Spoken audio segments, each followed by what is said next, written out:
जय माँ काली मित्रों, आपका मेरे चैनल माँ काली माँ दुर्गा शक्ति संवाद में स्वागत है।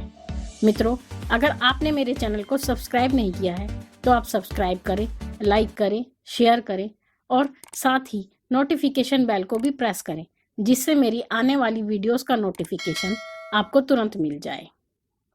और अगर आपका कोई प्रश्न है तो आप अपना प्रश्न कमेंट बॉक्स में लिख सकते हैं। मैं आपके प्रश्न का संभवतः उत्तर दूंगी। तो मित्रों, आज जो विषय मैं लेकर आई हूँ वो विषय बहुत बार आपने सुना होगा कि बद्दुआ क्या होती है और ये कैसे काम करती है। कहते हैं दुआ और बद्दुआ दोनों बहुत महत्वपूर्ण होती है और दोनों का फल अवश्य मिलता है। अगर किसी के द्वारा हमें शुभ आशीष दिया गया है, कोई हमारे लिए अच्छी बात कही गई है, तो वो भी फलित होती है। किसी के द्वारा दिया गया आशीर्वाद अवश्य फलित होता है और किसी के द्वारा दिया गया श्राप भी अवश्य ही फलित होता है। लेकिन कहते हैं माँ भगवती हमेशा मुझसे एक ही बात कहती हैं कि बेटा, समय आने में भी समय लगता है। अर्थात जिस कार्य का समय निश्चित है उसे आने में भी समय लगेगा। तो हमें संतोष करना चाहिए, सब्र करना चाहिए उस समय के लिए, अच्छे के लिए भी और बुरे के लिए भी। तो बद्दुआ क्या होती है? देखिए मित्रों, हम अपनी वाणी द्वारा, अपने कार्य द्वारा किसी व्यक्ति को ठेस पहुंचाते हैं, कोई दुख देते हैं, हार्दिक वेदना देते हैं, जिस कारण से उसके मन से कुछ ऐसे शब्द निकलते हैं, कुछ ऐसे बातें निकलती हैं जो हमारे बुरे के लिए होती हैं, जिसमें हमारा कुछ ना कुछ बुरा लिखा हुआ होता है।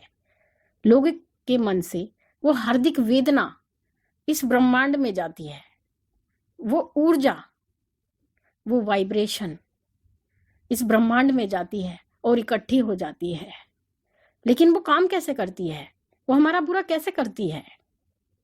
तो वो बुरा करती है एक समय आने पर। वो एक समय का इंतजार करती है। अगर जितने भी लोग आपसे नाराज हैं या आप किसी के साथ बुरा व्यवहार करते हैं, कोई जानकर करता है, कोई अनजाने में करता है, कोई इरादतन करता है, कोई भूलवश करता है, कोई सोच समझकर करता है, कोई अज्ञानतावश करता है, लेकिन करता है। लेकिन जो अज्ञानतावश किया जाता है उसको तो ईश्वर कहीं ना कहीं क्षमा कर देते हैं। लेकिन जो सब कुछ जानबूझकर किया जाता है उसके लिए मनुष्य के मन से एक श्राप निकलता है, और वो श्राप उस समय काम करता है जब आपकी ग्रह स्थिति आपके जीवन में विपरीत होती है और आपकी सारी परिस्थिति आपके लिए विपरीत होती हैं। आपका बुरा समय आने वाला है, आपके साथ बुरा होने वाला है, ग्रह की परिस्थिति भी ऐसी है, आपके भाग्य की परिस्थिति भी ऐसी है।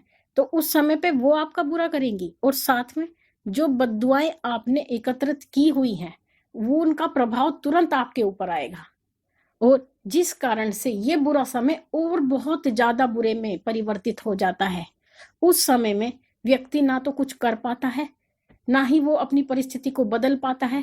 उसे आर्थिक मानसिक रूप से हानि होती है, उसके स्वास्थ्य की हानि होती है, उसके घर परिवार में हानि होती है, और वो चाहकर भी कुछ नहीं कर पाता। ऐसा क्यों? क्योंकि उसने कहीं ना कहीं किसी ना किसी व्यक्ति का श्राप लिया था, किसी का मन दुखाया था, किसी को हार्दिक वेदना दी थी, जिस कारण से आज वो इस परिस्थिति को प्राप्त हुआ है। लेकिन मैंने अधिकांश व्यक्तियों के मुंह से यही कहते सुना है कि हमने कभी किसी का बुरा नहीं किया, हमने कभी किसी के साथ बुरा नहीं किया। अगर तुमने किसी के साथ बुरा नहीं किया तो तुम्हारे साथ आज बुरा क्यों हो रहा है? क्यों तुम इस परिस्थिति को प्राप्त हुए हो? क्योंकि व्यक्ति अपने किए हुए पाप को कभी स्वीकार नहीं करता। वो कभी ये नहीं मानता कि मैं कुछ बुरा कर सकता हूँ, वो कभी ये नहीं मानता कि मैंने किसी का बुरा किया है। वो हमेशा यही कहता है कि मुझसे अच्छा कोई नहीं हो सकता, मुझसे अच्छा कोई किसी के लिए नहीं कर सकता। अगर आप किसी की बुराई भी करते हैं, किसी की चुगली करते हैं, किसी की अच्छाइयों की निंदा करते हैं, किसी के पूजा पाठ की निंदा करते हैं, तो ये भी एक बुरा ही है। आप झूठ बोलते हैं, ये भी एक बुरा है, ये भी एक पाप है। झूठ बोलना भी महापाप है। लेकिन झूठ तो आज ऐसे कल ऐसे व्यक्ति ऐसे बोलते हैं जैसे कि कोई सच भी नहीं बोलता। तो ये सब पाप हैं जो सब इकट्ठे होते हैं और एक समय आने का प्रतीक्षा करते हैं कि वो कब समय आएगा, कब ग्रहों की ऐसी परिस्थिति बनेगी जब सारी चीज आपके ऊपर एक साथ पड़ेंगी।